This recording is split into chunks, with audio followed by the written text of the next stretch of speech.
Welcome to I Feel Fat Today. I'm your host, Kelly Taylor. Thank you so much for joining. I am here recording in the Risque Business News studios.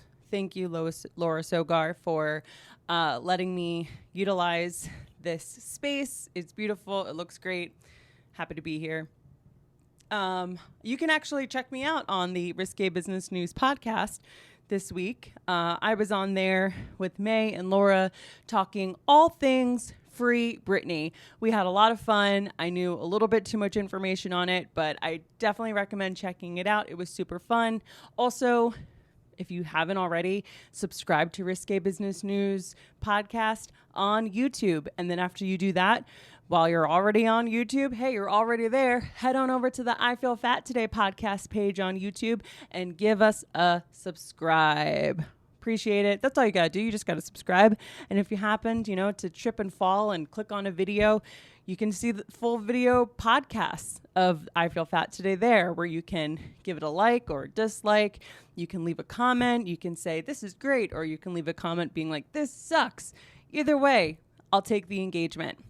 Okay, after that, go over to Apple Podcasts, where you can find the I Feel Fat Today podcast, and give us a 5-star review. That would be great. I can go on forever how helpful it is. I don't really know what it does, but it does give me the reassurance to keep going. That I know for sure.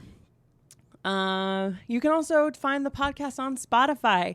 I am including polls over on Spotify. So if you want to engage, if you want to tell me, what your favorite part of the podcast episode was, you can leave a note there over on Spotify, and I can publish the best, most funny answers. Do that if you feel so compelled. And you can send me an email at ifeelfattoday@gmail.com. If you want some advice, if you want to tell me, give me some feedback on the show, I would love to have that information.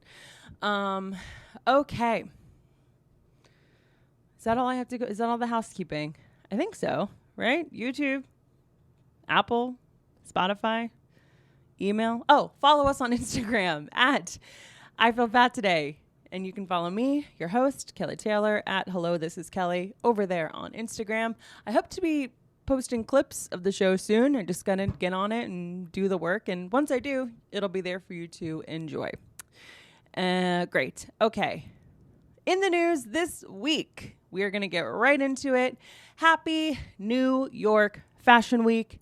At one point in my life, that meant something to me. Not anymore, because I don't work in fashion.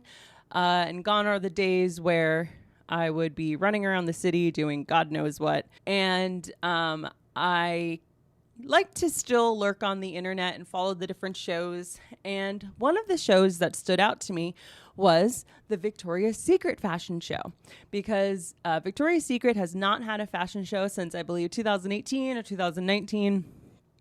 And because they ditched their whole, the company was dying. They had a whole revamp. They said, we're getting rid of the Victoria's Secret Angels. Gone is the Victoria's Secret fashion show. And now we're going to be working with cripples. Not exactly. That's not exactly what they said. But they did start something called the VS Collective in the very first iteration of I Feel Fat Today, which soon those episodes are going to be put behind a paywall. Just letting you know now, if it hasn't already happened.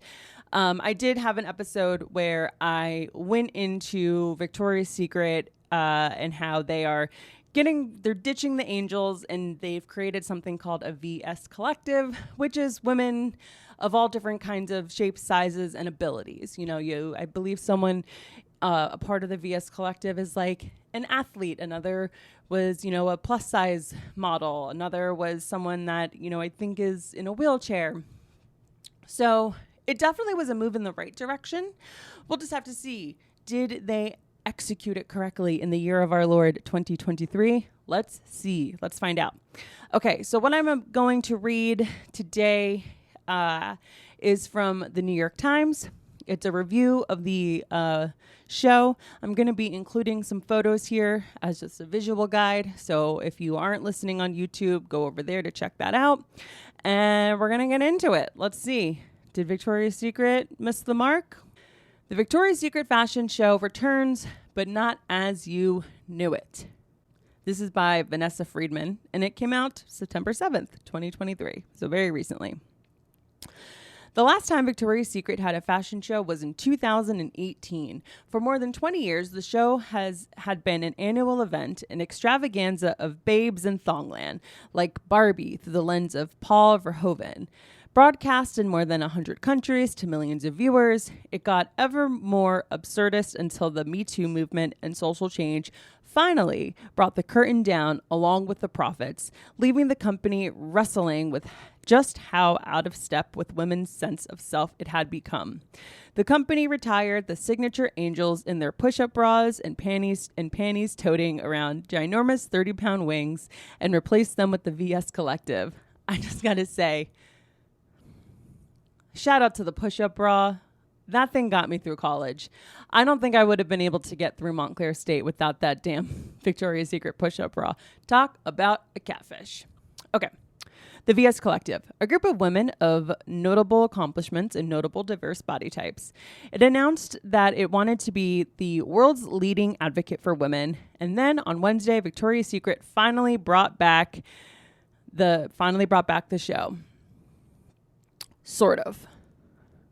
There was a pink carpet with a marquee outside the Manhattan Center on 34th Street in Manhattan with Priyanka Chopra Jones, Lourdes Leon, Alex Earle, and assorted models in skimpy outfits posting for paparazzi. There were gawkers outside wielding smartphones and champagne inside, where all was bathed in a soft pink light. There was Naomi Campbell in a gold chainmail mini dress and Gigi Hadid in sunshine jersey, elevated above the crowd on VIP balconies. There was Doechii serenading the room and twerking in a lilac corset and matching thigh-high boots. There was even a glittering pair of wings. So far, so familiar. But there was no runway. Miss Campbell, it turned out, was there to recite a poem by the Nigerian writer and artist Elgosha Osunde. Doechii shared the stage with Goyo, a singer from Botaga, Colombia, who entered on her set wearing a crop top and skirt made from a cobweb of curving, glittery crochet by the Botaga designer Melissa Valdez. The wings were positioned in a special circular room, outside of which snaked a line of guests waiting to take selfies, as if to document a relic from another age. And Ms. Hadid was holding a microphone to introduce the main event, a 12-minute trailer for a 1.5-hour film that is intended to be a final piece of the VS reinvention pie. The Victoria's Secret World Tour, which will stream on Amazon Prime on September 26th, is a putting their platform where their mouth is movie, conceived to showcase the world of a new generation of creatives, all female, of course, from 4 major cities: Lagos, Nigeria, London, Botaga, and Tokyo, and better to convince the world that this is really a new Victoria's Secret. To finally say, this is it, this is who we are, says Raul Martinez, the brand's chief creative director. We haven't forgotten our past, but we are also speaking to the present. To take their platform, understand the power of that, and show up in a different narrative. Which is what exactly? A mishmash of good intentions, enormous investment, and a 1.5 years to work, and multiple parts that will indubitably introduce new talent to an audience that might otherwise have never heard of them. But also a mess, and not necessarily a hot one. To be fair, that was probably the point. Hot is an association the new Victoria's Secret would rather stay far away from, mostly. Okay, let's put a pin in that real quick. Listen, Vanessa Friedman. I don't know what you look like. I don't know anything about you. But to have your critique of this, to be fair, that is probably part of the point. Hot is an association the new Victoria's Secret would rather stay far away from, mostly. Gah. So you're saying that if you're not a Victoria's Secret angel from the past, like a tall, long, lean, muscular, perfect-bodied woman, you're not hot? Like, I take issue with that. Because guess what? I found out about the Victoria's Secret fashion show because I follow Remy Bader on Instagram, a notable plus-size TikTok influencer who was there going to the show. You're crazy if you're going to look me in the face and tell me that Remy Bader is not hot. She's got great style. Her hair is always looking good. Her makeup is always on point. She's beautiful. Like, just because Remy Bader is not the stereotypical idea of hot doesn't mean she's not hot. She's just hot in a different way for a different audience. So, screw editor's note. Ew. So that's one thing. The other thing is, this doesn't really sound like a New York City Fashion Week show. Like, the Victoria's Secret show used to be these models donning these giant wings, and they'd walk down a catwalk. And for this fashion show, it kind of seems like they got everybody together and then made them watch a really long movie trailer for something that's going to be coming out on Amazon Prime later this month. It's like, if I were Victoria's Secret, I would have said, we are bringing back the style of the catwalk. We're bringing back the wings. Only our models are going to look like the audience we are trying to target.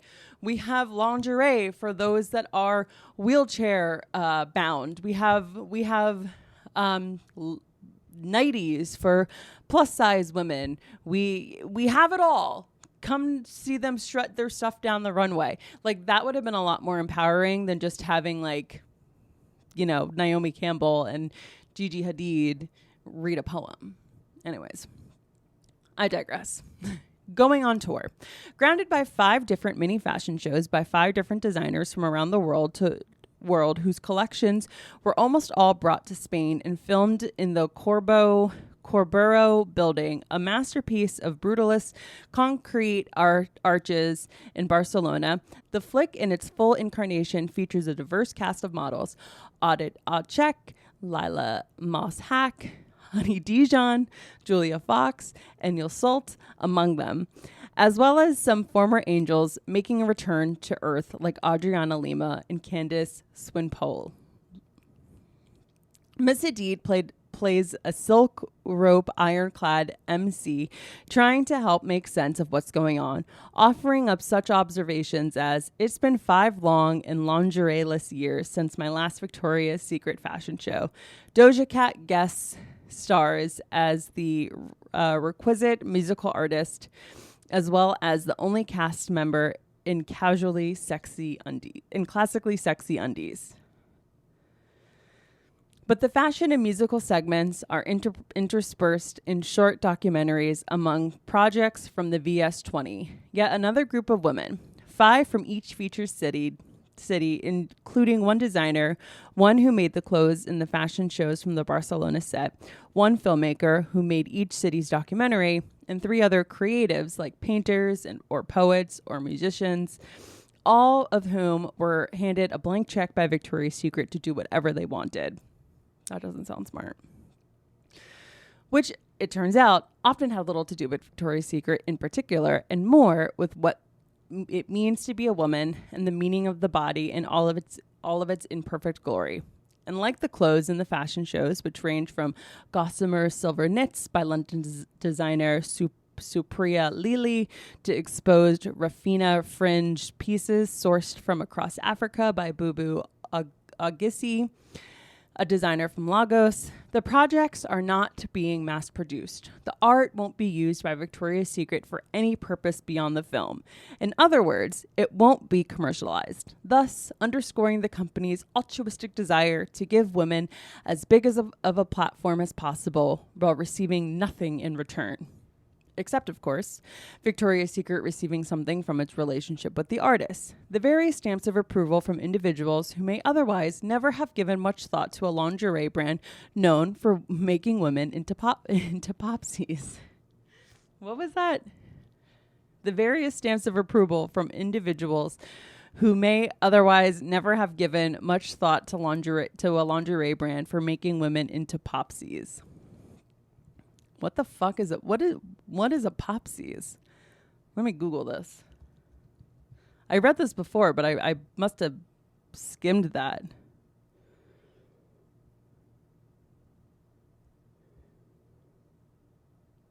Like Funko Pops?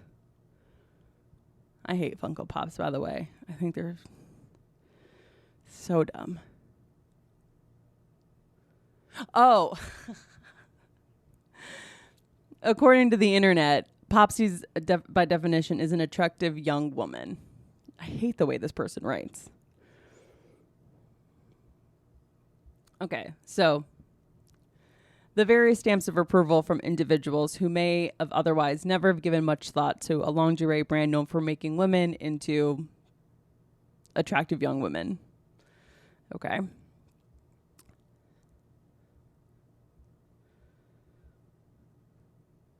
The only clothes that will eventually appear in stores will be versions of the fifth collection featured in the tour and made by Victoria's Secret itself.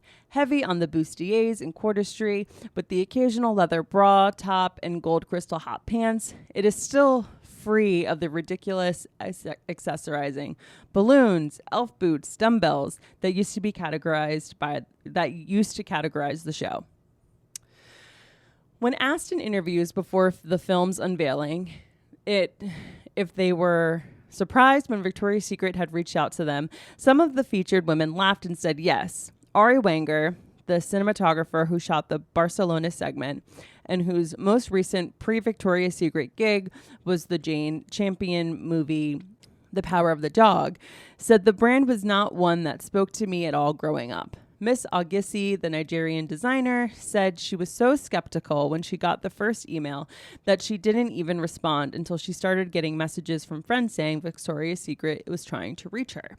The implication of these women's involvement being, if they believe Victoria's Secret has changed, and they all said they did, it must have really changed. The verdict. The problem is, in elevating so many different voices in trying so earnestly to be all things to all these different women, all of whom were present on Wednesday at the unveiling, cheering one another on as the segments appeared on film, the tour ends up being nothing in particular.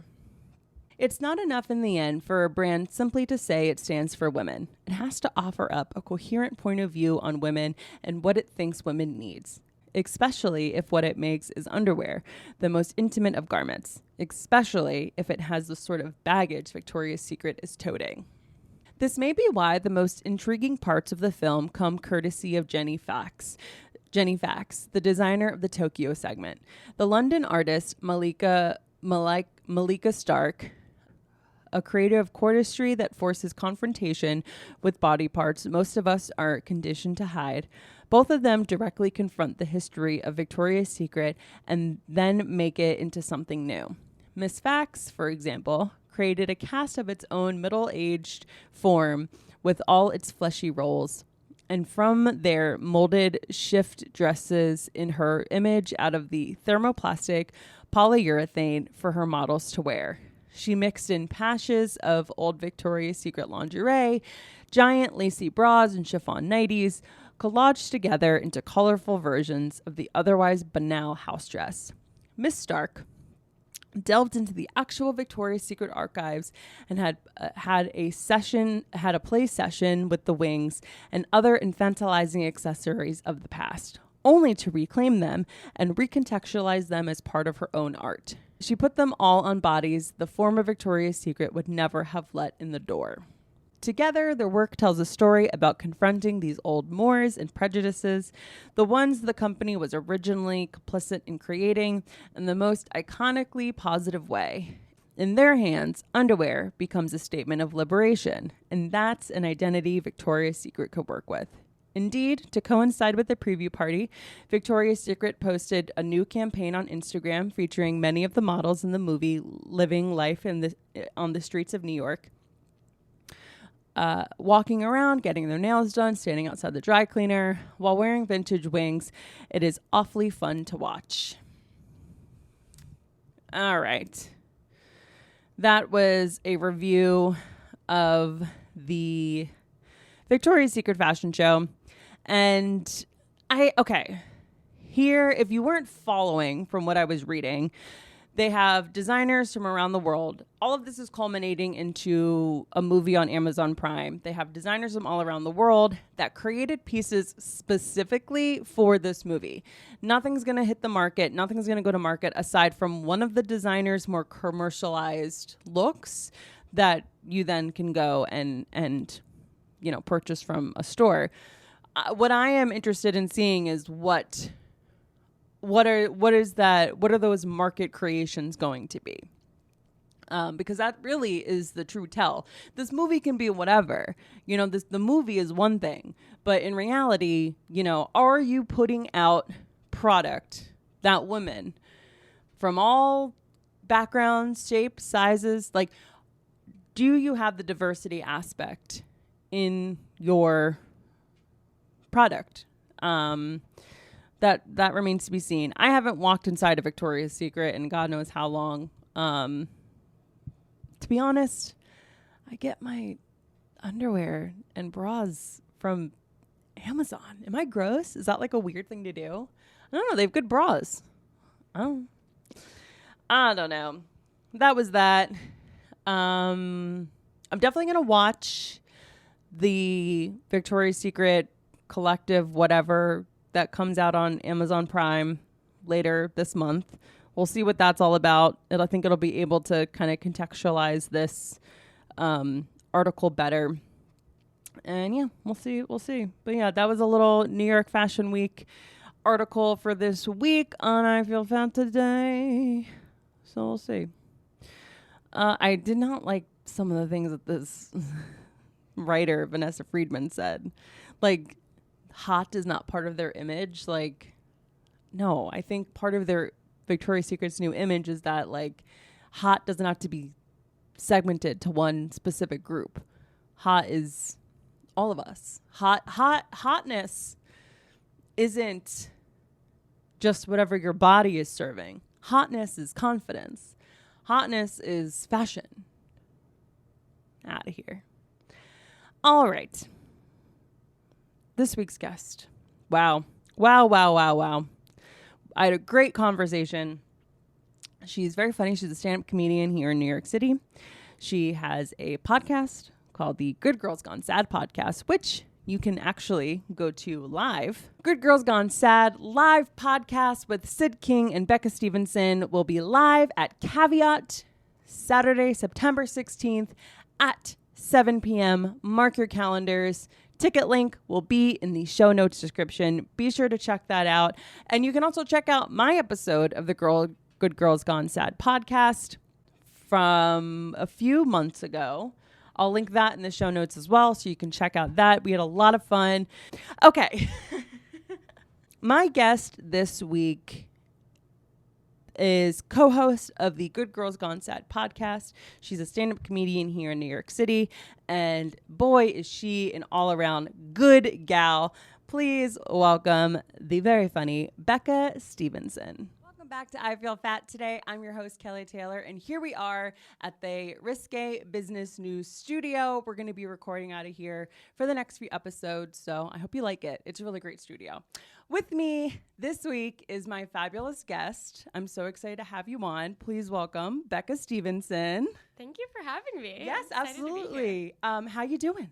I'm doing really well. Yeah? Yeah, I just got over COVID literally 24 hours ago. So feeling good, tested negative. Thank goodness for that. Yeah, it was a slow, long weekend though. So I was excited to get out of the house today. Good. Yeah, because probably COVID is the only time I had COVID was last July. Mm-hmm. It was right after 4th of July weekend, typical sort of, I guess, super spreader event I was probably at. And I was like just sitting around the house, and I hadn't felt that bored since quarantine, but literally couldn't leave the house. Mm-hmm. Oh gosh. Yeah. I've had it 3 times now, which I think part of the problem is I test a lot. So, I mean, that's not part of the problem. It's like good public safety, whatever. Absolutely, but I think, last year I got it over Thanksgiving, and the only reason I took a test was because I was going to see my grandfather, who was 91. Right. And I had no symptoms, and I was like, oh my gosh, I have COVID.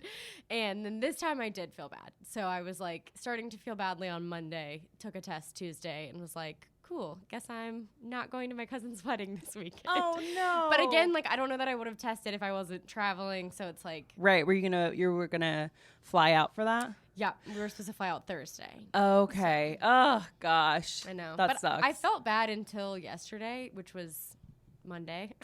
Yeah. I'm like getting all the days mixed up. So I felt bad for a full week. So it was like kind of better that I felt sick rather Absolutely. than just like missing out and feeling fine. That's true. That's true.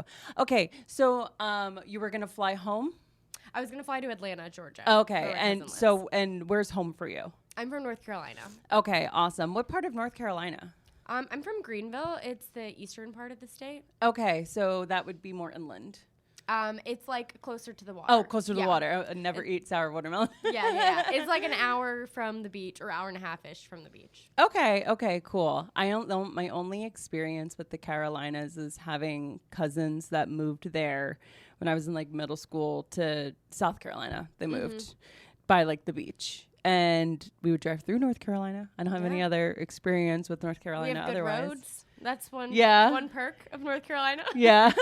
Good infrastructure. When did you leave North Carolina for New York? I left. So I went to UNC Chapel Hill for college, and then I left 2 weeks after I graduated in 2015. So I've been here ever since. You got out of there. Yeah. I like that. Yeah. It was not supposed to be that fast, but I had an internship the summer before and then got a job out of it, and they were like, you have to start as soon as possible. So I just flew on up. Absolutely. Yeah.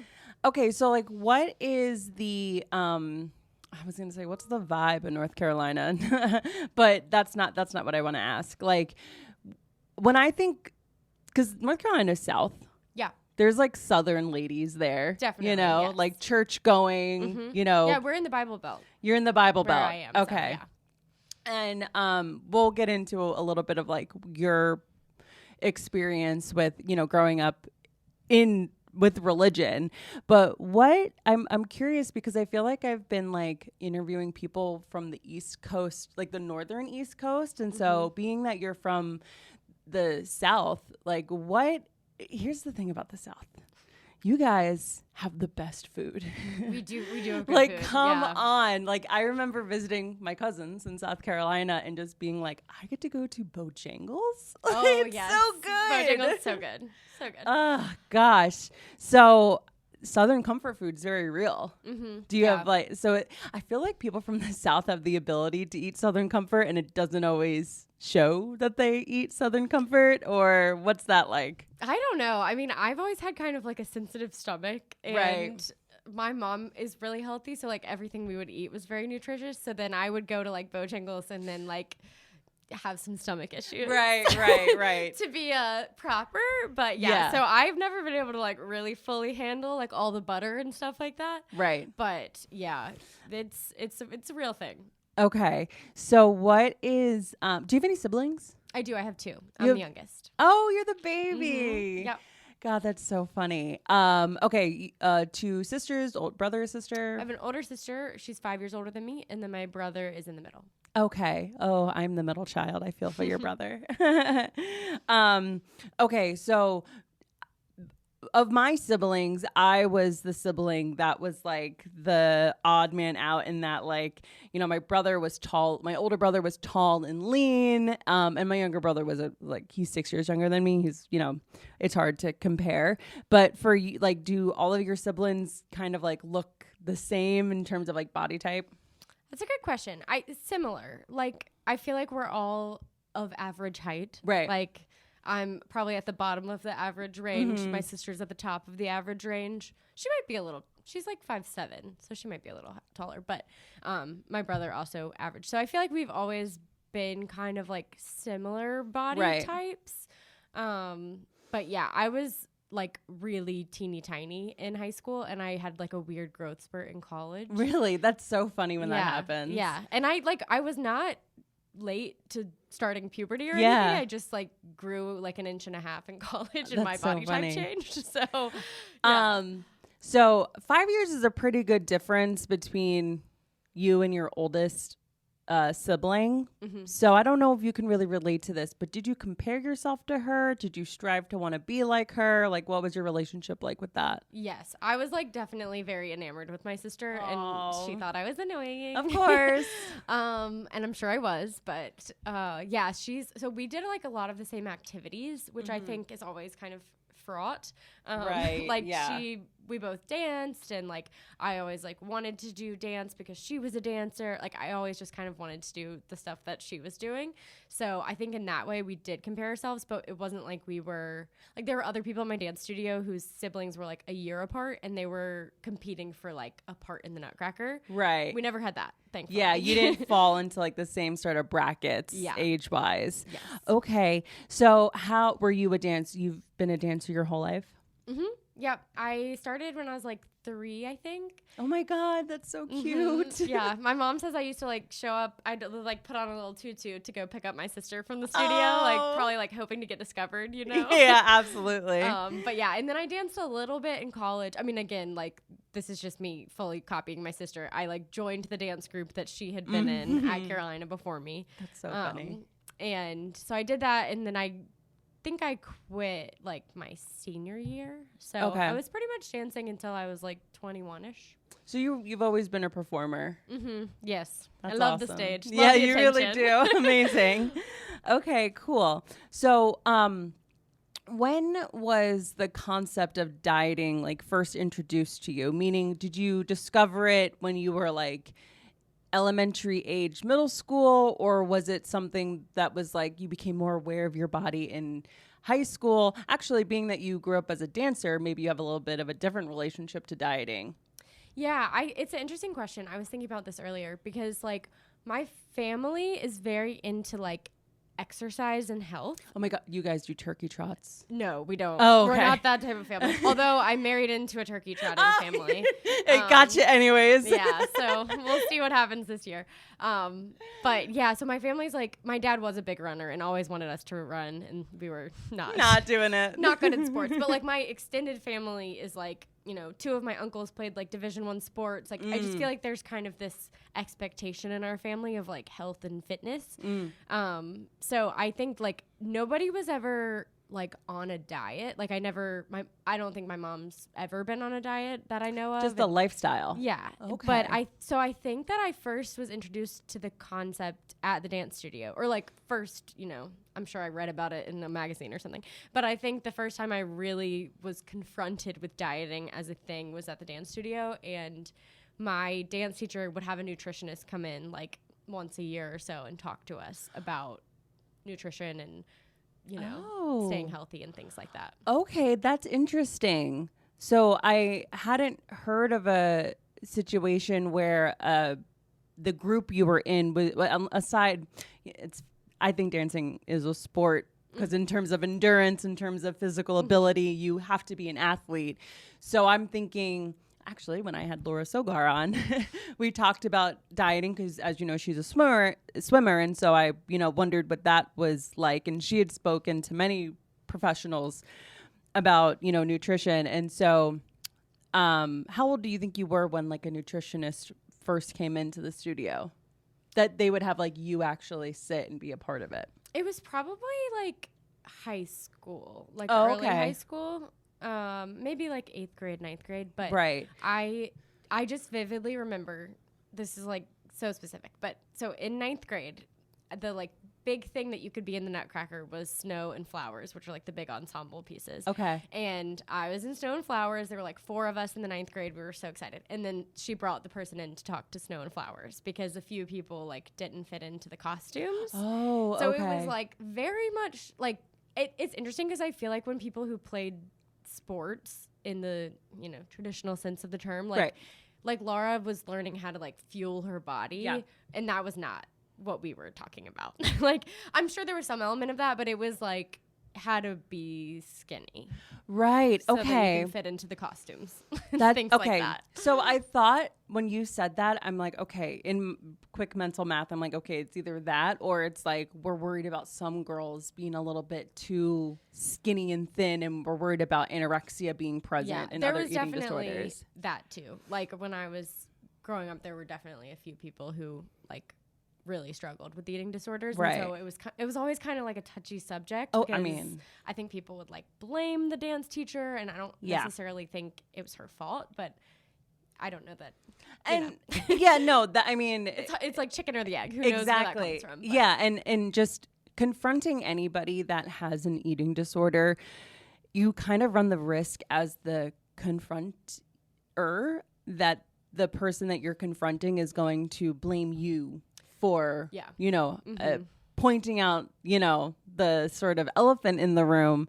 But, okay, so that's interesting. So it was sort of, the aspect of the nutritionist coming in was sort of like, okay, we all need to be able to get into our costumes. That's very funny. And it was definitely, I mean, we had like professional dance, so we didn't really have guys that danced with us. And so we would have professional ballet dancers come in and like be in the performances with us so that we could do like partnering and stuff like that. And it was definitely a conversation of like, so-and-so won't pick up certain girls because like, they're heavier or whatever. Got it. Okay. And looking back on that, I'm like, the people that they were talking about were so thin. Oh yeah, no, it's not even a question in my mind that anybody is even towards the realm of anywhere being somewhat overweight. But it just gives you such a skewed view. I would imagine. And I went to a ballet class this summer. There's a studio in Cobble Hill, and I went to a class there, and the teacher was like a waif. Like she was tiny, like no boobs, just so thin, like tiny waist. And I was like, this is what I used to think was normal. Just that sort of and dancer's I'm like build. Constantly trying to work myself away from that. I'm like, this is not normal. This woman wears a 00 and probably still gets her pants hemmed, Yeah, like, yeah, absolutely. This is not normal. I have to like adjust my expectations. And this is a world that you have been in since before 3. Like, you were going to the studio in your little tutu to pick up your sister. So this has sort of always been your world. And so it makes sense that your perception like the thinness scale, what your baseline is off. Yes, totally. Oh, that's skewed. So interesting. Okay, so do you remember having feelings? Because you said that you were like a very teeny girl until really college. Well, not that you weren't teeny, not that you weren't small in college. No, but like I gained like 30 pounds my freshman year of college. Yeah, it was a difference, a marked difference. Even with joining the dance team?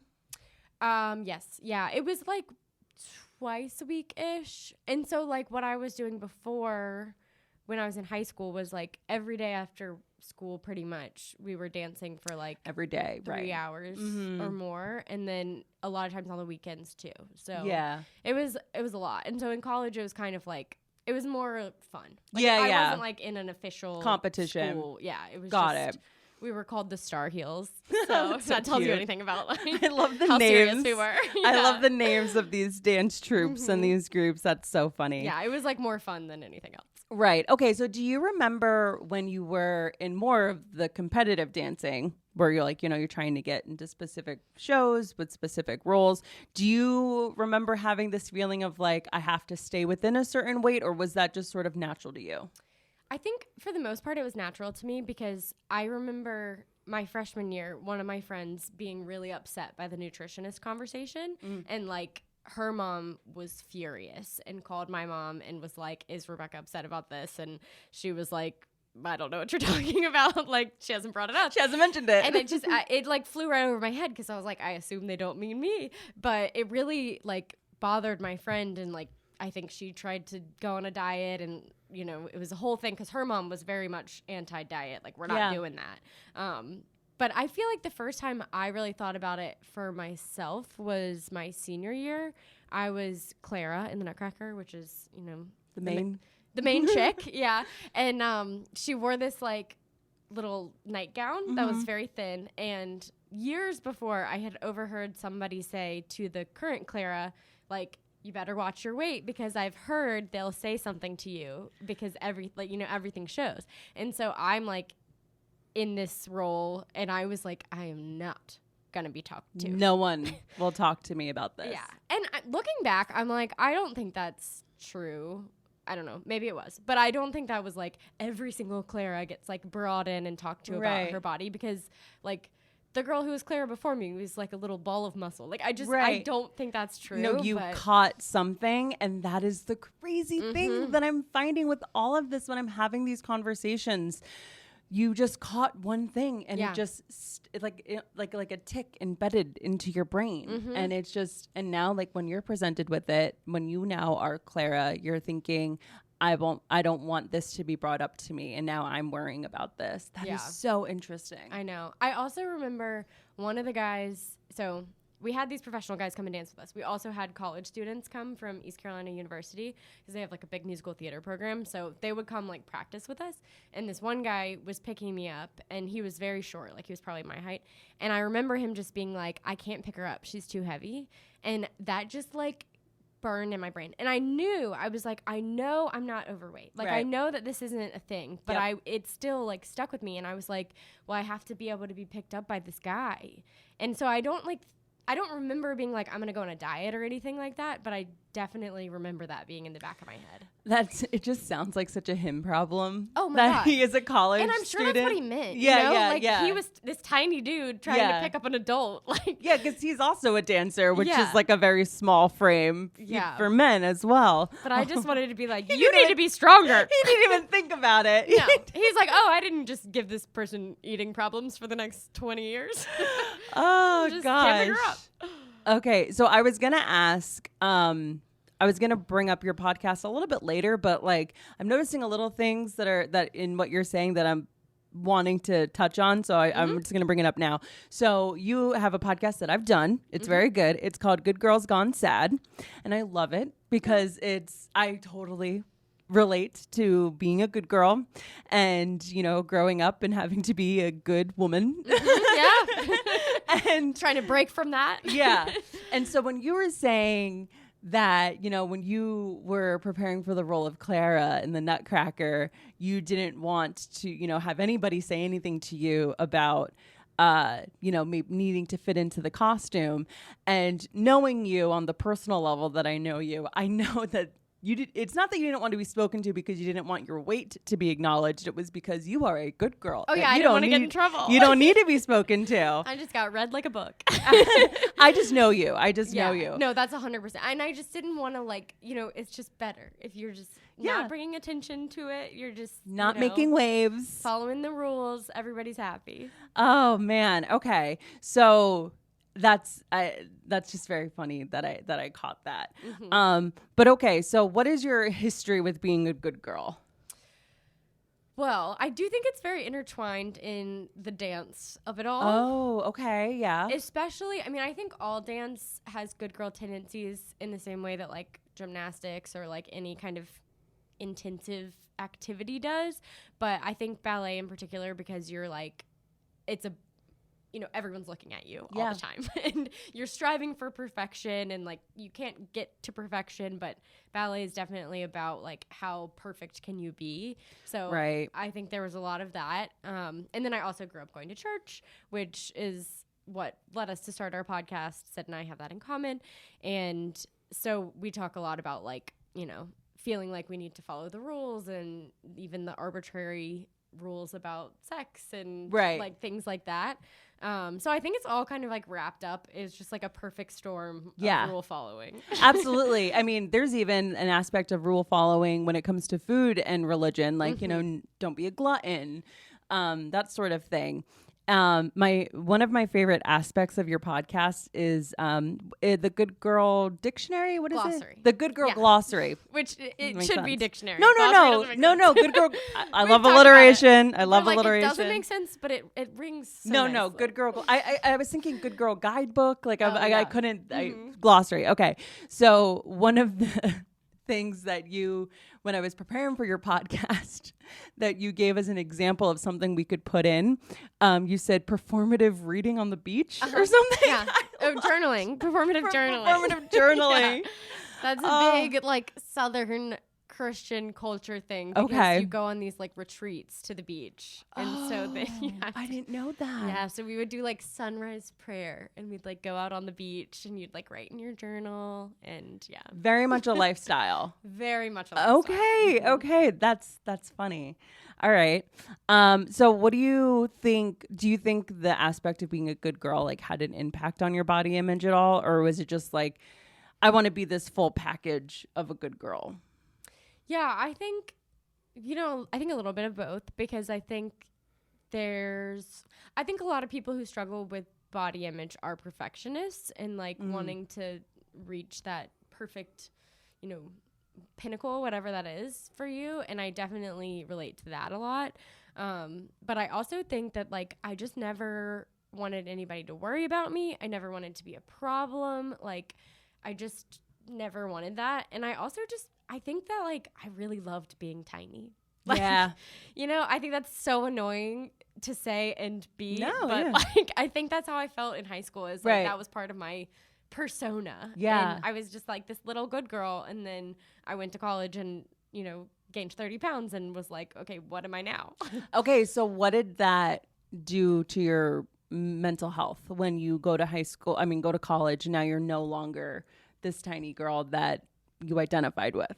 Yeah, it was really hard. And it's still something that I struggle with, really? Of like where I, like what I'm comfortable with myself. And so I think it was definitely a big change for me to accept that, like, my body looks different now. And I mean, I like got boobs, like things like that changed that I didn't deal with before. And so I think that was like, it was just like my image of myself was different all of a sudden. And I think I had to be like, wait, who am I? Because I shouldn't just be like my body size. I'm a person with a personality and interest and whatever.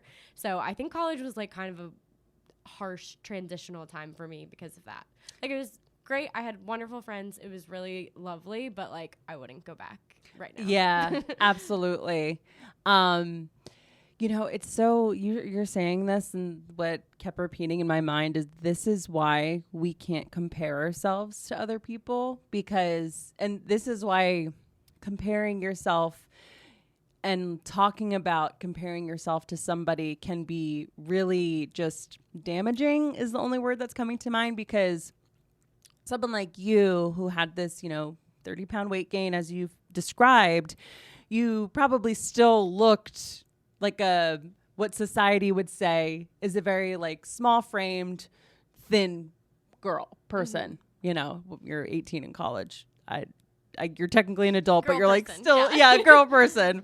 And so it's, if you had at all complained to your friends, I'm sure some of them didn't want to hear it. Yeah. At all. And I did complain to my friends a lot. Yeah. It was definitely like something I talked about all the time, which also bothered me. I was like, I don't want to keep talking about this. But then I'd be like, right. I don't look good in this dress or whatever it is. So yeah, I think it was like I was comparing myself with other people and also with my past self, which is also not fair. Yes, absolutely. Like, I've had to really come to terms with the fact that like my body shape changes as I get older, and like, I'm thinking about maybe having a baby soon, and it's like, that's a big body change. Yeah. Like, that's a whole biochemistry change. Yeah. So it's like, I think all of those things are like hard for me to think about, and I think I just wasn't like prepared for it, and I just was comparing myself to how it used to be, and it's like,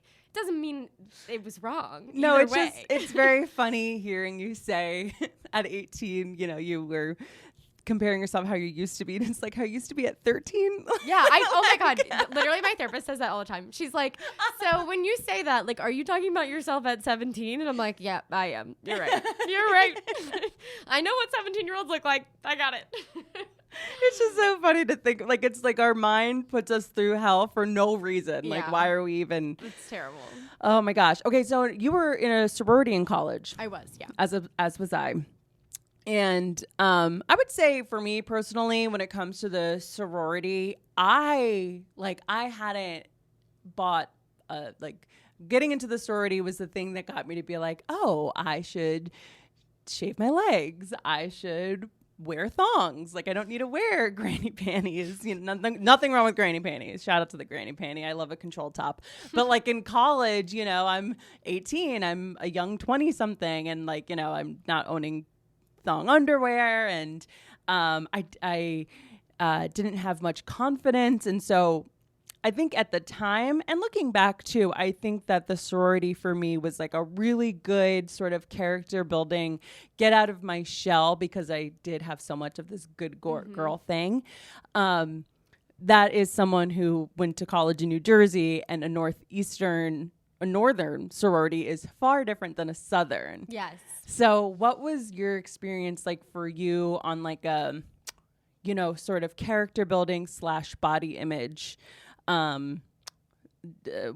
for you in the sorority? Because I know I compared myself a lot to my sorority sisters. Yeah, there's definitely a ton of comparison. I mean, I will say we're not like Bama Rush. No. Like there are some sororities at Carolina that are probably more similar to that, but like my sorority in particular was very like.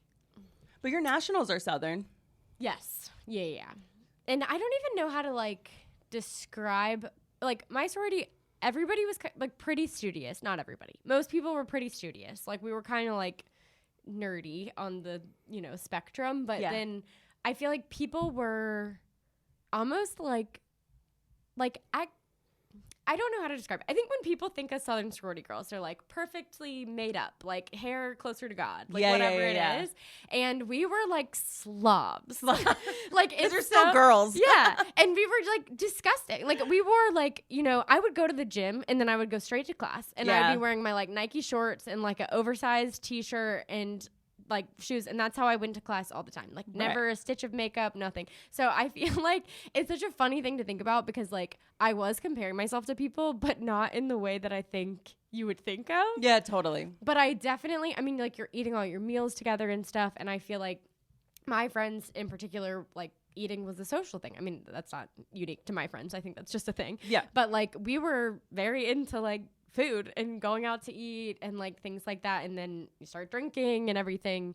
So I definitely think there was a level of like me being like, okay, well, she's eating just as much as me, and like she's not gaining weight, or like, you know, she still looks good, and again, compare, despair. Exactly. Yeah. And I'm sure like it was going in every direction, but yeah, I definitely feel like it just you're like in this little, you know, micro cosm. Yeah, no, I don't know if that's a word, but like this just group of people where you're constantly, and I mean with boys, like the sorority system at Carolina is way bigger than the fraternity organization. I think, I mean, I don't know how much bigger. I would just be making something up, but like probably 8 times bigger or something like that. More girls than guys, and so it feels very like so-and-so's always getting asked to fraternity cocktails, and I'm not getting invited. Oh, gosh. Oh, you just reminded me of like... Yeah. And then your brain just makes these connections of like, well, I'm not getting invited because I gained weight. And it's that's not why you weren't invited. You know, like I didn't have confidence around guys. Like, yeah, no, absolutely. So I don't know. I think at the time I was making a lot of connections that were probably not accurate, but like just based in comparison. Gosh. I love to compare myself. And I hear you, girl. I mean, it's so funny what you were talking about with, you know, eating being a social thing, which absolutely for me as well with my group of friends, eating is very much a social thing, and in college as well. And, you know, you sitting there doing that mental math of like, well, she's eating the same amount and she looks different. You don't know who is performative. Yeah. You don't know who's performative to, you know, eating in front of a group of people. That may be the only time they're eating, because they know with the way that their brain is working, this is when they're going to be eating. You know, or just in general, what people are going through. And I think the other thing that when people talk about like, oh, the freshman 15, it's like people talk about, oh, you know, you get this like unlimited meal plan and you can eat all the time. It's like, let's talk about the fact that how like I didn't have a drop of alcohol in high school, and then went to college and was like, oh wait, my parents literally don't know what I'm doing. Now I can drink, and it's just like you have more opportunities to go out because you're in college. Yeah. And it's like that aspect of like alcohol changing your body.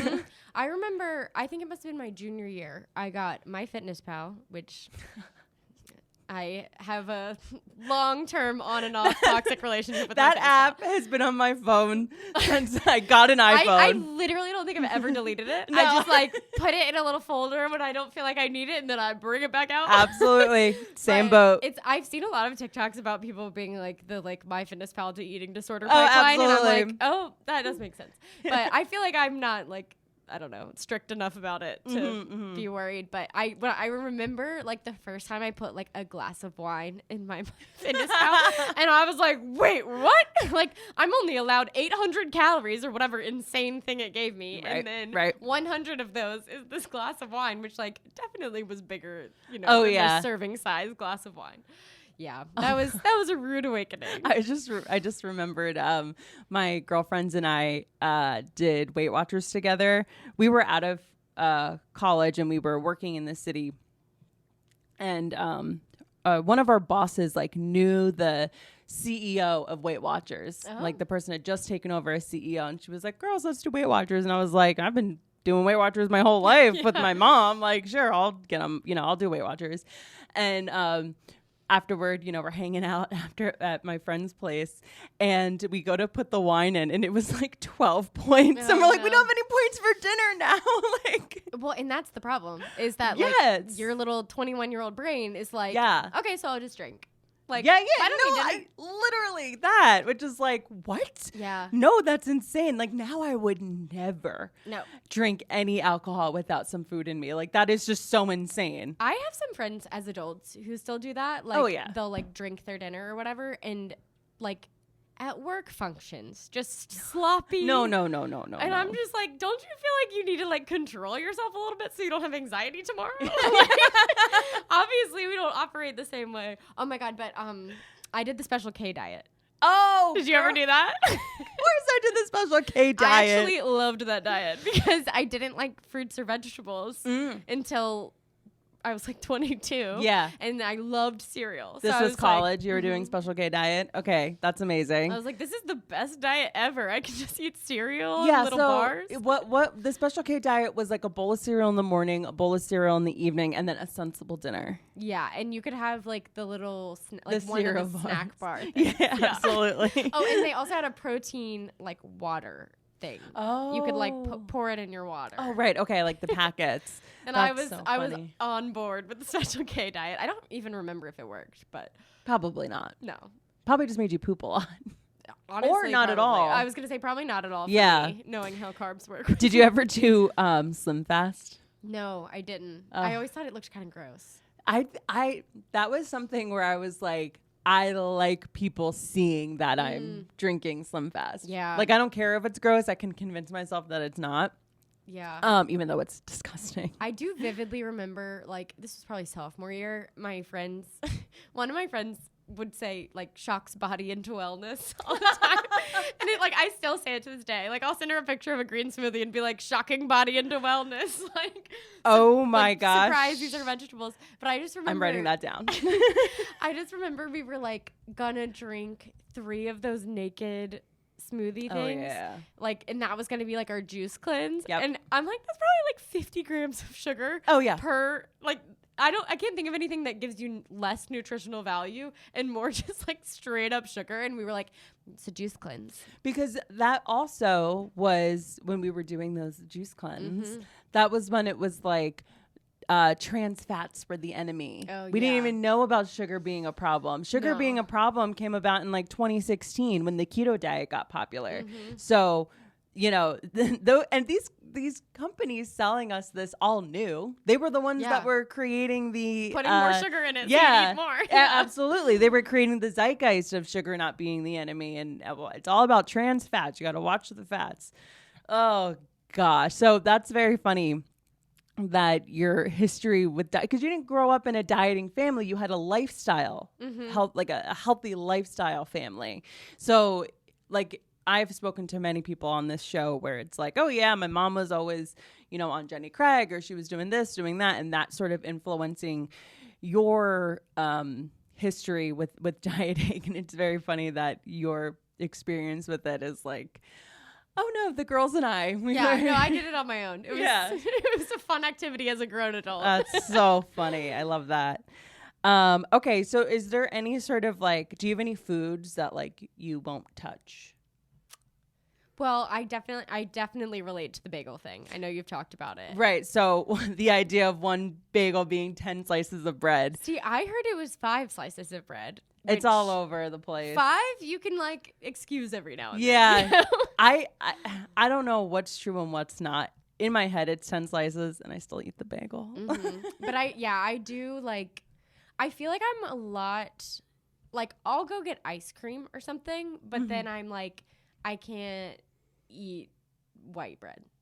Like that same day. Yeah. Like Okay. that's not exactly true. But And like, that's not an uncommon thing. Like I was listening to this one person talk about how they have like if I've eaten one thing that day already, then I can't have it again. So if I have an avocado in the morning with my breakfast, I can't have it again for lunch or dinner. Interesting. Which is such a funny thing because it's like avocado's great. It's a very healthy fat, but like it would be anything, you know, it's like, oh, but I already had that today. That's really interesting. Which like I tell myself that with like ice cream, you know, I'm not going to have an ice cream at lunch and then, you know, an ice cream again in the evening, which is, if you want to do that, by all means do that. It's not something, it's not like I've never done that before, but I relate to being like, okay, like I've had this thing already, so I'm not going to have that for the rest of the day, which is like so funny that it's not uncommon, but how we all are so just aware of what's happening that you would even think like, okay, now I'm going to avoid the white bread. Oh yeah.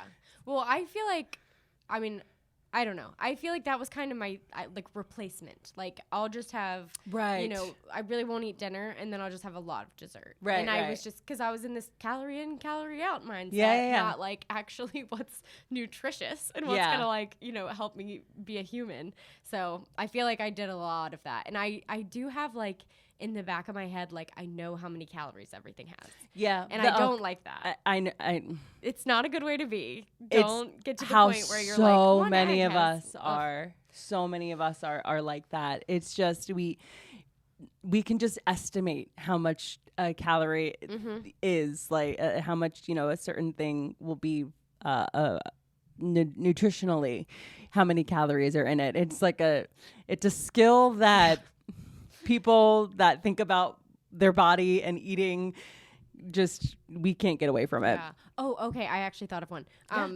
Blotting the pizza. Oh, yes. So my mom always used to blot pizza, but she does it because she has a sensitive stomach and all the oils. But then one time we read somewhere that blotting your pizza saves like 90 calories or something.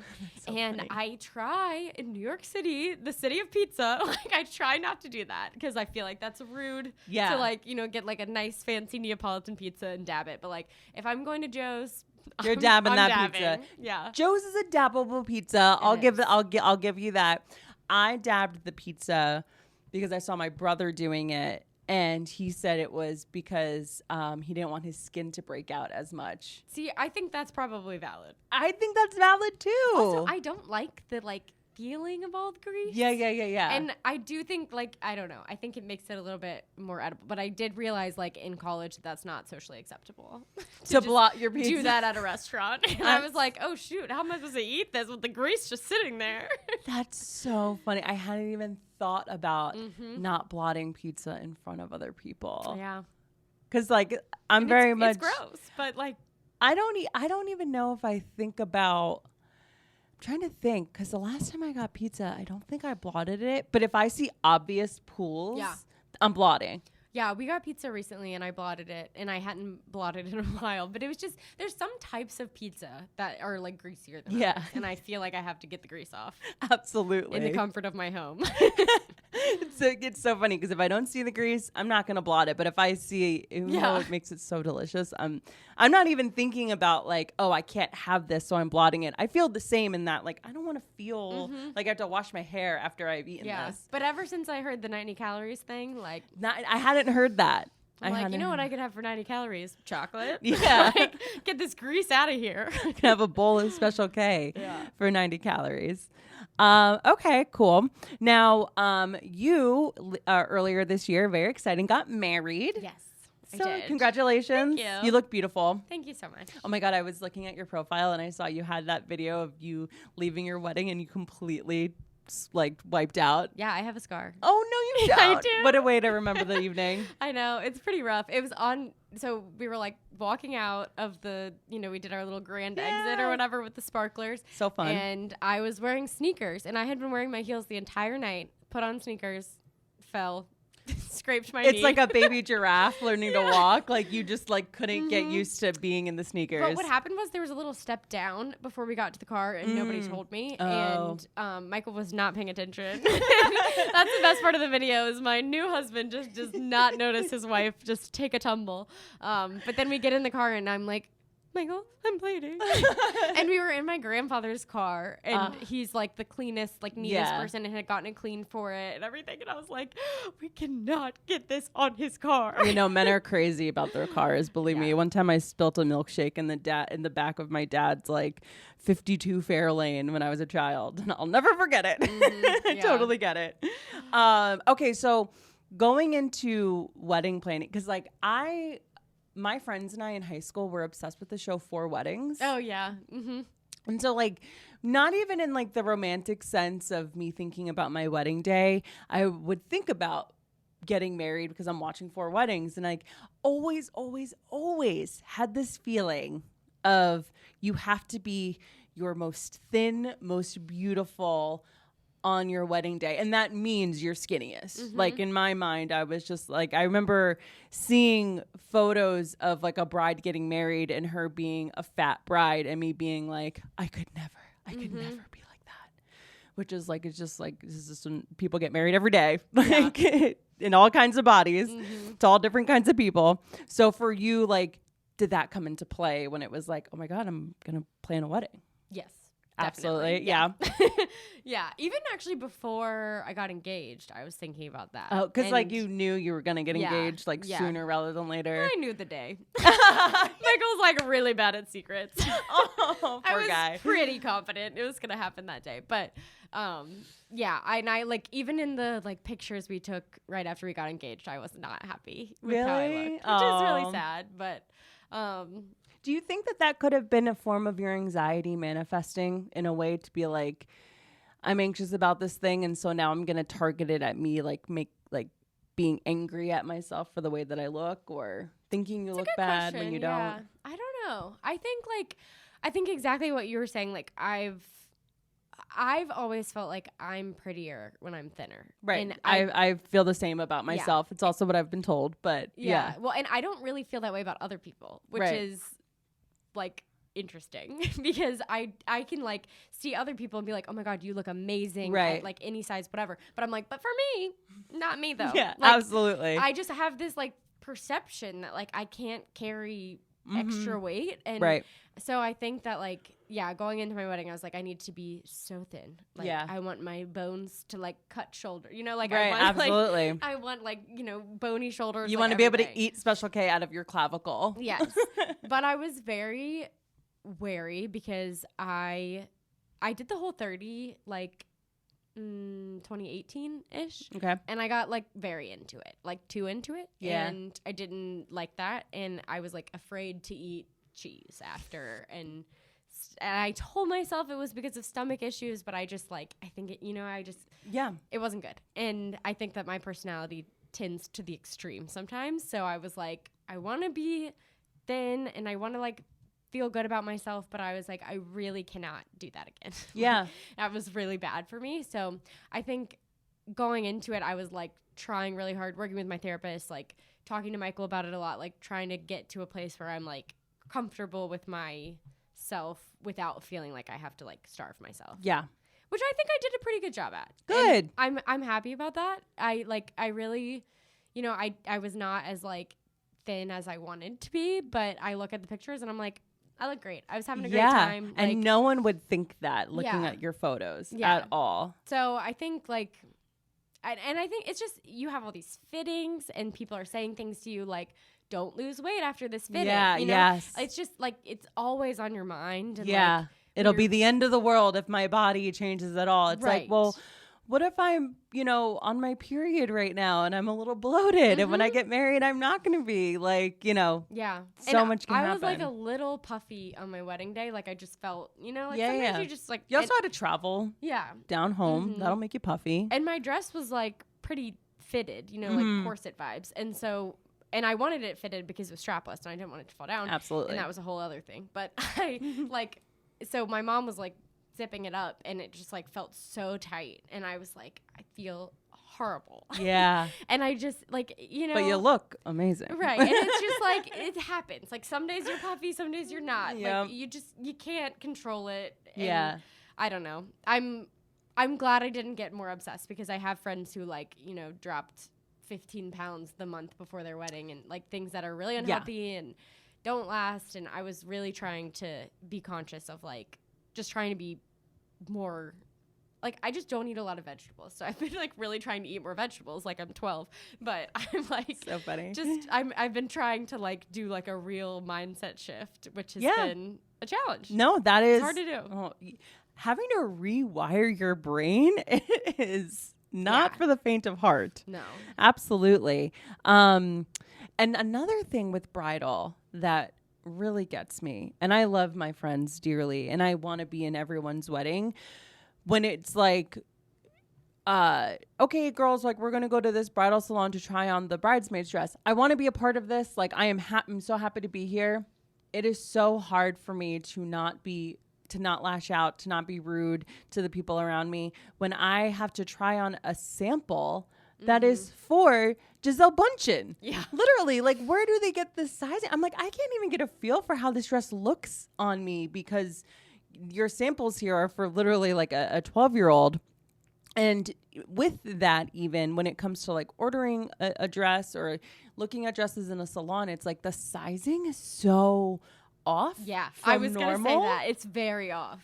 And it's just so difficult to enjoy the experience when it's like, if you're somebody that thinks about the size of clothing that they're in and now you're wearing a dress that looks amazing on you, but in your head you're like, I'm wearing a size 10, whatever it is, you know, it's just outside of your norm. Like that also messes with you. Yeah. I've been a bridesmaid like 7 times or something and have worn matching dresses in almost all of them. Like I think there were 2, one where you picked your style and one where you just could wear whatever you wanted in that color. And I just like had so many experiences where, so like the first wedding I was in, the bride has like, she's very like chesty and she was like, I want everybody to feel like comfortable. So she tried on the dresses because she was like, I don't want anybody to feel like it's too low, whatever. And then so then she orders the dress, but then like it was really fitted in a weird way. So like girls who had like wider hips, it was like really uncomfortable for them and they had to get all this extra hip. So it's like, you can't please everybody. And I appreciated that she was like trying to, you know, find something. But so I was very like adamant really from like the first couple weddings I was in. I was like, when I get married, my bridesmaids will wear black dresses of their choosing. Like, I do not care. You are the best bride. It was, I mean, I'm like so obsessed with everybody like not being mad at me. So that was a lot of it. But I just like, you know, it was like, I had just Michael's sisters, my sister, and one of my best friends from home in the wedding and my sister-in-law. And I was just like, I can't like pick something that, I'm not going to tell you what looks good on you because you might feel differently. And I'm not even the arbiter of that. Yeah. Like, and my friend was 6 months pregnant, which I didn't know when we first got, you know. There you go, yeah. And I thought she might be. I don't know. It's just like, you know, it's just better, in my opinion, if you don't want to do that, it's your wedding, do whatever you want. But I was just like, I'd rather people be comfortable and pay whatever they want to pay than like me. You don't care about those pictures, you know? Yeah, because here's the thing. I will pay any amount of money to feel good in the dress that I'm in. 100%. Like, it's not about like, I want to spend the least amount of money. It's just like, I look at photos that I was in of my friend's wedding. And like, when I'm really being mean to myself, I'm like, I ruined her wedding. I look at me. Why'd she even have me in the bridal party? I'm the grossest looking. Like, I am just so mean to myself. And it's like, that's like, if I was young, I would put it on her, but I don't, you know, I've been through enough therapy now where I know not to do that. But like, there was a time in my life where I would have put that on her. I would have made her feel bad for, you know, choosing this designer that has these silhouettes of dresses. And it's like, no, I just want to, you know, get married and have my girlfriends there and not be that. And because I also think about when it comes to wedding stuff the good girl aspect of wanting to please everybody. Like I literally was like, I don't even think I'm like really chill. Like I don't even think I would have bridesmaids because in my head I'm like, well, I have to have these people because then they're going to be mad if this person is. And so how did you manage that? Yeah, that's why I just had family. Yeah. And okay. it really like, so I mean, I don't even need to go. I could talk about this for like an hour. But that was something that I thought a lot about. And Michael has 3 sisters. So I was like, by the time you've got my one sister, his 3 sisters, my sister-in-law, like that's already a full party. Yeah, that is. And he kind of is the same way where like he has a lot of friends and was having trouble choosing. And so we were like, you know what? We're just going to have uneven numbers. Like he had who cares? My brother-in-law, my brother, and his brother. And it was great. And like, I don't think anybody was looking at it like, wow, they don't have friends, you know? And no, and it's also very common for the bride to have more in her party. Like you don't have to have them match. Yeah. If you're, somebody that does have that many guys that, can be whatever, that's great, but it doesn't have to be. I know. It didn't bother me for a second. And I feel very, it was even like a back and forth about like whether I wanted to have like my really good friend in the wedding because I was like, I don't want anybody else to feel like they have, and I was her maid of honor. And so I was like, I think that's fair. Yeah, We've been friends since birth. I think it's fair. And, but it was something that like I really thought about of like, well, how am I going to spend time with my friends? I want them to feel part of it, but I don't want them to feel like they have to do anything, which is like, when you're in a wedding, you're like, I'll do whatever. But you're also like, there's a side chat where you're complaining. And I'm like, I don't want there to be any side chat. I'm talking about this as if I'm engaged. I am not engaged. And I don't even it'll happen one day, whatever. I'm already thinking about the side chats and it is stressing me out so much. Like one of my old coworkers told me one time that his wife didn't want to have any bridesmaids because she didn't want her friends to hate her. Yeah, that's exactly I think about that a lot. I'm like, yeah, I don't want them like talking shit about me. Because you know what it is? It's like when you're in a bridal party, it's like, okay, we're all going to get ready together. Okay, like, you can either do your own hair and makeup, but like if you're in the bridal party, you're probably going to get your hair and makeup done. And even though it's lovely to get your hair and makeup done for an event, you're also like, oh, I have to pay this much money to get it done. And it's like, I want to create an environment where it's like, you would be the people I would pick to be in my bridal party, but like, don't feel like you have to. I just like, if you want to come and get your hair and makeup done, you can. Like, it's like, why am I worried about this? Like, if they want to have a side chat, they just want to they want to complain. And that's like, it's not that they don't love me, and it's not even that there's nothing about them. That's just what they want to do. Yeah. I can't live with that. I agonized over it. I'm like, oh my God. I finally decided I was going to have, because some people do like the bride tribe or whatever, which is like, appropriative. But I was just like, I didn't want it to be a whole thing, because then once you start doing that, then you're still excluding people. Absolutely. But I did it. I just invited like 15 people who would have been in my bridal party if I'd had the world's largest bridal party. I was like, just come over and have breakfast. Like, that's we'll have so food. Nice. Oh, and I love that. I think it was stressful for my mom because we were at our house and she was like getting food together and stuff. But she's like, I gotta get ready. My daughter's getting married. But it was really fun. And then they were like not worried because they didn't have to get ready. Yeah. So they were like being fun and silly, and like I realized I didn't have nude underwear, so they like ran out and got me some. Like you had a bride tribe. Yeah, it was just like really fun, and I don't know. I hope they liked it. I'm sure they did. Now I'm worrying about it 6 months later. No, do not. Oh God. I like you go home tonight and you're just like texting your girlfriends like, were you? Yeah.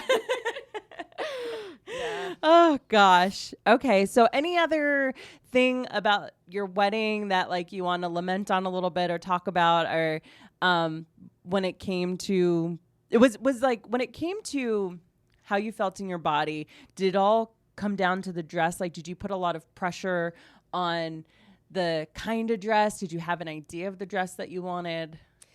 I didn't really have an idea going into it, and that kind of made it harder. I would imagine. They act like that's good, but it's not. Yeah. But I did come in being like, I know what I don't want. Right. So that was helpful. But I went to 5 places before I found my dress, and I was really happy with it, but it had like this overlay kind of thing that came off, and so I wore that I got married in a church, and that was a whole thing too. But so I like wore the little overlay, and then I took it off for the reception, and then it was just like lower than I wanted it to be, so that was a source of constant concern. Oh, and it was lower than what you were comfortable with. And everyone else was like, you look fine. It doesn't look like you're trying to be sexy, whatever. And I was like, but I don't feel comfortable. Right. Which is just so hard to like, it's like, no, this is a me problem. Like, Yeah. I know it. But so that was the only thing that like really was an issue. But I did want to I wanted to change at the reception. And I felt very strongly about that because I like knew I wasn't going to feel super comfortable. Yeah. Like just dancing. And I'm like a sweaty girl. And Yeah. I knew I would be like disgusting under there. And so I went back and forth about what to wear to the reception. Finally got something like literally 2 days before.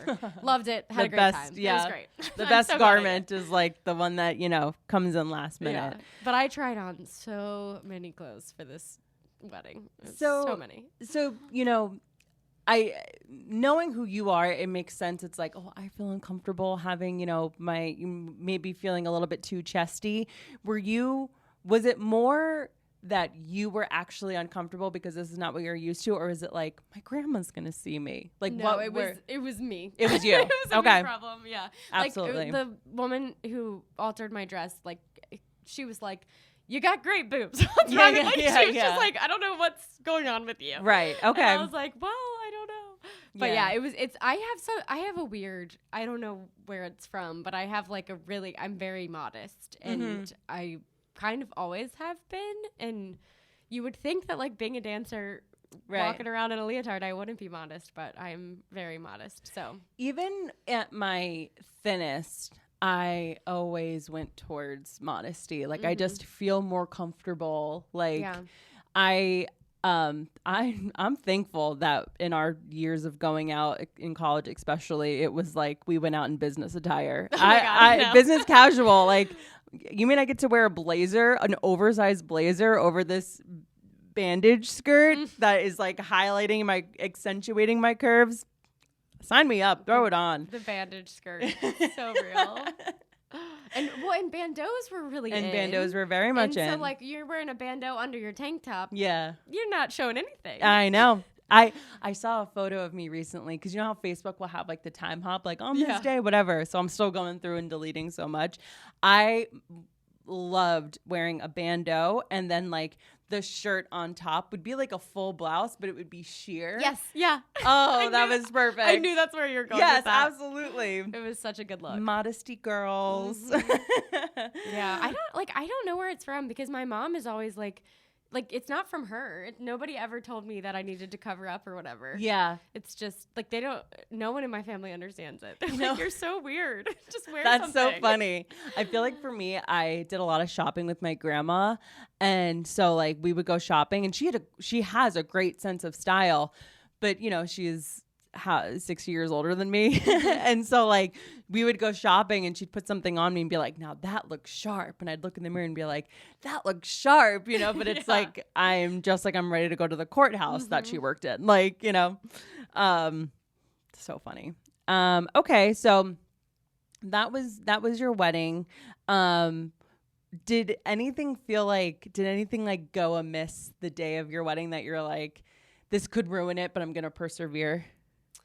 Well, after all of the drama with my dress, which like literally the woman who worked on my dress is no longer doing wedding dresses. Really? She like, what the hell? She was like, I'm not doing this anymore because me and one of my good friends both like, were such traumatic experiences trying to alter our dress. But so we had all this stuff. She did something like 2 days before the wedding, like altered it more because I was still uncomfortable, whatever. And then, after the ceremony, before the reception, Michael and I were practicing our dance. And then I was like, actually, can you just like re-hook my dress? Yeah. I feel like it's slipping down. And the little eye hook went fling and just like bounced around the room. Yeah. And Michael was like, Becca, you need to go talk to the wedding planner. She's like on the phone. And I'm like, I don't want to bother her. And he's like, you are the bride. No, this is like, you're the bride and your dress just broke and we're going out in like 5 seconds. Right. So they safety pinned it. And then honestly, like after we finished our dance, I was like, you know what? Whatever. Yeah. Like I just really I think I had more fun because that happened because I was just like, I have been so worried about this freaking dress. And then all of a sudden it's like broke. And it's my fault because I made them do it too tight so it wouldn't slip down. So I feel like my whole like mindset just like loosened after that. And I was like, time for the second dress. Yeah, we're good. Yeah. Did you have anybody in your family that was like, second dress? Oh, yeah, my mom. Really? She did not Okay, like it. the reason why I asked is because my mom is like that as well. Like, anytime we go to a wedding, she's like, I don't know why she came out in a second dress. I liked her first dress. And it's like, your wedding day. Don't you want to be in it all day? And it's like, Mom, you don't get it. Yeah.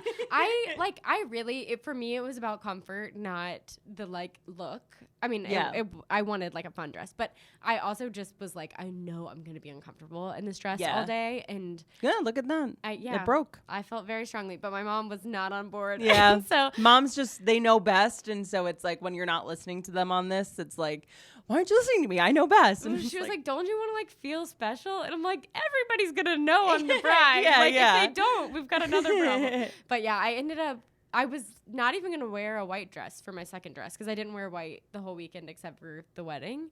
And I was just like, I don't look good in white. And why am I? It's February and I'm like see-through. Like I don't need to be wearing white. So I wore pink basically the whole weekend. And I ended up wearing white in my second dress. And I am glad I did that. Yeah. Because it was you want to be bridal. Yeah. It was still like fun and bridal. And like, it was so fun to dance in that dress. And I feel like, it's a great dancing dress. Yeah. I had way more fun once I changed. Yeah. It looked great when you fell. Thank you. But now I'm like, what do I do with this dress? Like, it's very beaded. Like, it's, it's the, like, flapper kind of style. And it's full of beads. And you, like, can't dry clean it. So I'm like, I don't think I can sell it because it's not going to be able to be cleaned. I don't know. It'd be so funny because, like, what do you do with a wedding dress? A lot of times women will get their dress, like, they'll take a piece of it for, like, their baby's christening outfit. It's like, imagine the little flapper. So cute. I think I'm going to wear it to the Eras tour. Girl. I'm like, that seems like a you good better. use for it. That's amazing. The two Fearless best days of my life. Yes. I assume. Wait, are you going to go? Yeah, I'm going in Zurich.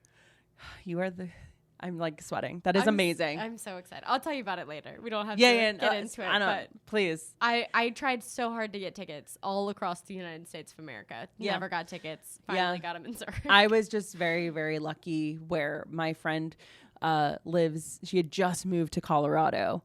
And I was like, girl, I'll try for New York. You try for Denver. Oh, yeah. And let's do this thing. And I got nowhere. I didn't even get a pre-sale code. Yeah, I didn't either. She got tickets.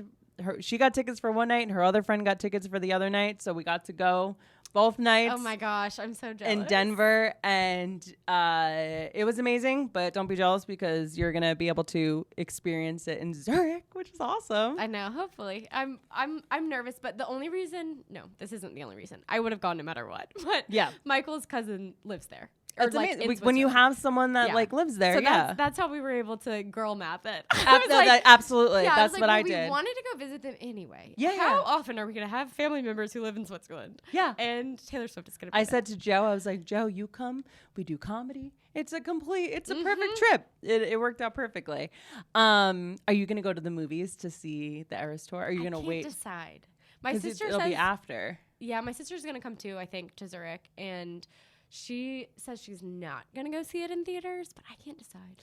If I were you and I hadn't seen it, I wouldn't go see it in theaters. Yeah, I would wait. I've actually tried really hard not to watch it on TikTok. Yeah, same. And so I'm like not spoiled at all. I Good. mean, obviously, keep it that way. There are little things. Yeah. I've seen some of the highlights, but like for the most part, like I don't know the set list. Like I don't know anything. Yep. So. Keep it that way. It's a way better experience. There were some things that my eyes were tainted with because I had to. But I'll tell you, once I saw it in person, I was on TikTok live every night watching people's streaming it. I love the people that watch it like legitimately every night, and they're like keeping the list of all the songs she's played and everything. I can't commit that hard. No. I can't. No, I'm too busy. But good for them. Okay, so where do you hope to be one day with your relationship with your body? Because it seems like, I think from our conversation, you have a pretty good relationship with your body, but it can always be better. Yeah, I'm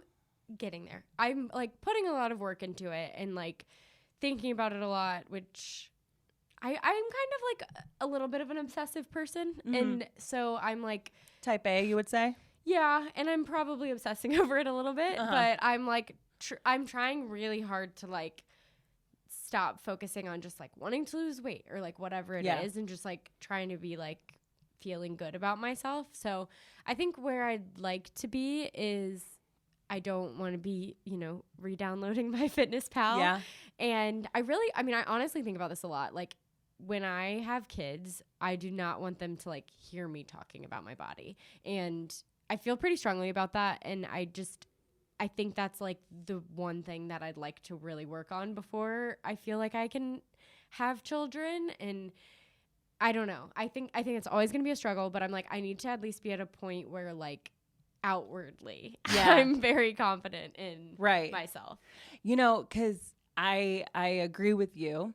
And I think even just thinking back to what you said at the beginning of our conversation, where it's like in passing, you heard one time them say to the girl playing Clara, you know, oh, this is a costume where you're going to need to lose weight. You just heard that. And it wasn't, no one said it to you. No one said it about you, but you heard it being said to somebody and it stuck with you and then ended up coming out and presenting itself, you know, when it needed to present itself. And I agree with you. I think it's really important that we don't talk disparagingly about our bodies or specifically about dieting around kids, because then it just becomes ingrained that this is a value. Yeah.